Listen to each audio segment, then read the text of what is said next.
शेतकऱ्यांसाठी 24 सप्टेंबरच्या ठळक बातम्या.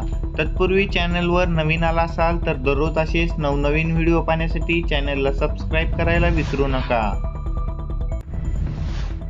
2.25 लाख ही KYCचे कृषीपुढे आव्हान. 3 दिवस शिल्लक सोयाबीन कापूस उत्पादकांना अर्थसहाय्य. तर आतापर्यंत 2,85,857 शेतकऱ्यांची eKYC पूर्ण. सातारा बाजार समितीत कांद्याला क्विंटलला 5,000 पर्यंत दर. 500 रुपये वाढ, जिल्ह्यातील शेतकऱ्यांना फायदा होणार. केंद्र शासनाने निर्यात शुल्क कमी केल्याने कांद्याच्या दरात वाढ होत आहे. राज्यात आजपासून 4 दिवस पावसाचा जोर. मोसमी पावसाचा परतीचा प्रवास सुरू होणार. तसेच कोकण, मराठवाडा, विदर्भात मुसळधारेचा अंदाज. देशात यंदा फलोत्पादन उत्पादनात घट.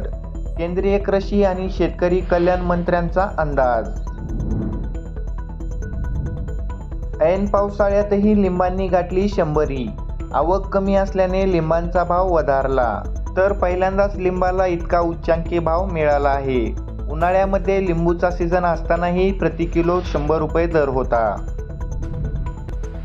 अतिवृष्टीमुळे 50,174 हेक्टरचे नुकसान. शासनाकडे 68 कोटी 20 लाखांची मागणी. राज्यातील ऊसाच्या उत्पादनातील संभाव्य घट लक्षात घेऊन यंदाचा खरीप हंगाम उशिराने म्हणजेच येत्या 25 नोव्हेंबरपासून सुरू करण्यात येणार आहे.